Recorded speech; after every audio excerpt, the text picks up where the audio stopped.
그래서 이 그림은 지금 두 가지 의미가 있어요. 하나는 굉장히 변화무쌍하다. 그죠? 환율 굉장히 변화무쌍한 이유가 뭐라고 그랬어요? 오버슈팅이 있고 미래 예상되는 환율이 또 굉장히 영향을 다른 많은 요인들이 영향을 주기 때문에 그 미래 예상되는 환율이 굉장히 바뀌기 때문에 지금 환율이 또 바뀐다. 이렇게 볼 수가 있다고 했죠. 자, 또 하나는 여기서는 지금 그 실질 환율과 이 빨간 선이 실질 금리입니다. 실질 금리, 빨간 선이. 그 다음에 요 밑에 파란 선이 유효 환율, 그냥 환율로 생각하시면 돼요. 이 환율의 움직임과 실질 금리의 움직임은 거의 비슷하게 움직이죠. 지금 통화량 얘기하기 전에 먼저 한 얘기입니다. 금리가 변할 때 환율이 영향을 받긴 하는데 실질 금리가 오를 때 그 나라 돈 가치가 오르고 실질 금리가 떨어질 때 그 나라 돈 가치가 떨어져요. 이거 그림으로 확인이 된다는 얘기예요. 빨간 선과 파란 선은 거의 비슷해요. 근데 명목금리는 실질 금리 더하기 인플레이션이기 때문에 인플레이션은 어때요? 인플레이션 때문에 명목금리가 오를 경우에는 환율이 돈 가치가 떨어진다고 그랬죠. 그래서 명목금리보다는 실질금리의 움직임을 더 중요하게 환율의 움직임을 여러분들이 관찰하기 위해서는 왜? 명목금리 속에는 인플레이션율도 포함되어 있기 때문에 인플레이션율은 그 나라 돈 가치를 떨어뜨리는 방향으로 움직이기 때문에 실질금리가 오르면 돈 가치가 오르고 실질금리가 떨어지면 그 나라 돈 가치가 떨어지는 건 거의 일치하는 것 같다. 빨간 선과 파란 선을 보니까. 근데 노란 선은 그렇지 않은 것 같다. 오케이? 노란 선은 왜?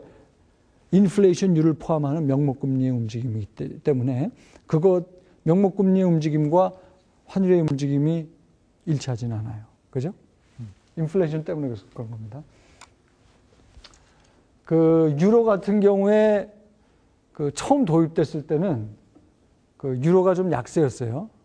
그 이유는 어떻게 설명하느냐? 그 당시에 유럽의 경기가 안 좋아서 그러다 보니까 실질 금리가 낮았어요. 그러니까 유로 가치가 낮았는데 나중에 최근으로 들어오면서 미국이랑 비교했을 때 상대적으로 유럽 경기가 좋아지고 실질 금리가 올라가다 보니까 유로 가치도 올라가게 됐다 하는 얘기입니다. 그죠? 말이 되죠? 자, 남은 한 2, 3분 동안은 우리나라 외환시장 얘기를 하겠습니다. 자, 우리나라도 은행 간 도매시장이 있고 인터뱅크 마켓이 있고 대고객시장이 있어요. 대고객시장에서는 이렇게 수출 수입업체, 정부, 개인, 역외시장이 되는 거는 비거주자 간의 거래입니다. 그런 그 시장도 과거에는 있었는데 지금은 여기에 이제 조금 이따 제가 보완 설명할게요. 근데 이제 은행 간 시장이 그 외환시장의 주요 파트인데 외국의 경우는 은행끼리 지네들끼리 장외에서 은행들끼리 하는 거래들이 굉장히 비중이 높습니다. 딜러 껴서. 근데 우리나라는 장내 주문 체결하는 이 외국환 중개회사를 통해서 장내 주문하는 요 시장이 훨씬 더 비중이 커요. 그러니까 은행들끼리 직접 거래하는 게 아니고 중개회사를 껴서 거래하는 그리고 그 시스템은 BOK 와이어라고 해서 그 중앙은행, 우리나라 한국은행을 통한 그 어떤 시스템이 있습니다. 그 시스템을 통해서 이루어지는 그걸 우리가 장내 거래라고 그러는데 이 거래의 비중이 굉장히 큽니다. 지금 이 장내 거래는 주식시장이랑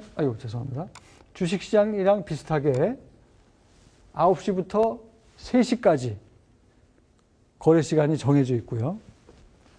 거래 단위는 100만 달러 이상 돼야지만 거래가 가능하고 은행 간 거래가 그렇다고 그랬죠.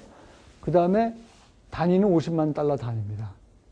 그 다음에 호가 방법은 1달러당 1138원 10전, 1138원 50전 이런 식으로 10전 단위가 매수 매도 호가 단위예요. 그 다음에 이 EBS라고 하는 거는 일렉트로닉 브로커지 시스템인데 그 딜러가 별로 없기 때문에 그냥 중개만 해줍니다. 브로커 역할만 해주는 그런 시스템이 있어요. 전화 주문 방식이고 매매는 전산 시스템은 BOK 와이어라는 그 중앙은행을 우리나라 한국은행을 통해서 그 시스템 체결이 되게 그렇게 되어 있습니다. 이게 조금 아주 최근 자료는 아니지만 한 1, 2년 전 자료인데 57개의 금융기관 대부분은 은행들입니다. 외국한 은행들 57개가 다 참여를 하고 여기에다가 종금사, 증권사, 외국계 증권사들도 참여를 합니다. 지금 중개회사는 한 8개 정도 이런 것들이 있고요. 그 다음에 이제 우리나라 외환시장은 이렇게 여러 종류가 있는데 보시다시피 대부분이 파생상품 관련된 시장입니다. 현물한 시장과 선물한 시장 비중이 이제 상대적으로 높은데 여러분들한테 뭐 짧은 시간이지만 이 NDF 시장이라는 얘기 혹시 많이 들어보셨는지 모르겠어요. Non-Deliverable Forward의 줄말입니다. Non-Deliverable D Forward의 줄말이에요. 이게 만기에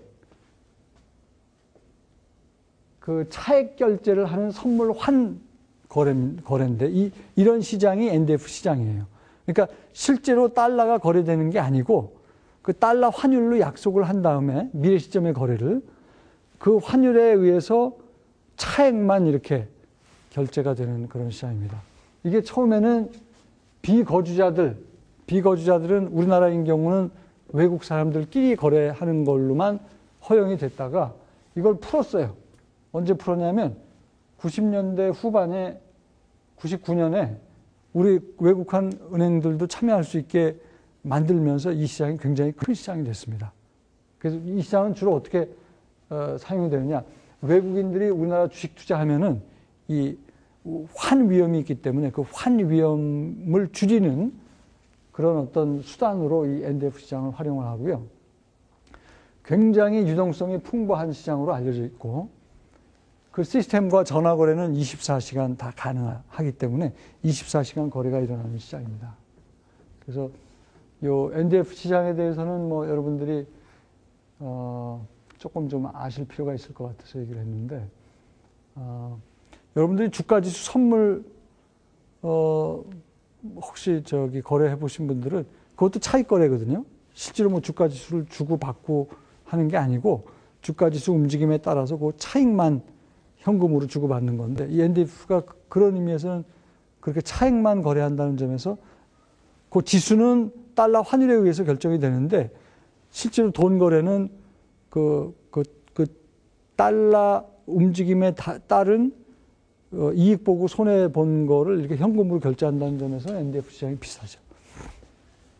자, 마지막으로 우리나라 외환시장 규모가 전 세계적으로 한 18위 정도 됩니다. 그 다음에 금융위기 때 우리 한국은행이 우리 외환 부족 사태를 몇 가지 그 조치를 통해서 극복을 한 사례가 또 최근에 있었기 때문에 그 얘기를 조금 여기다 보충을 시켰고요. 여기까지 해서 13장이 다 끝나게 되는데 중요한 거는 우리가 외환시장이 어떤 시장이냐, 그 다음에 장기적으로 환율에 영향을 미치는 요인, 단기적으로 환율에 영향을 미치는 요인에 대한 공부를 했습니다. 그 다음에 여기 추가로 응용하는 얘기 조금 더 했죠. 외환시장, 뭐 중앙은행이 돈 풀 때 또 금리도 실질금리가 사실은 더 중요한 거다. 그 다음에 우리나라 외환시장에 대한 얘기를 했습니다. 오늘 강의 여기까지 마치도록 하겠습니다.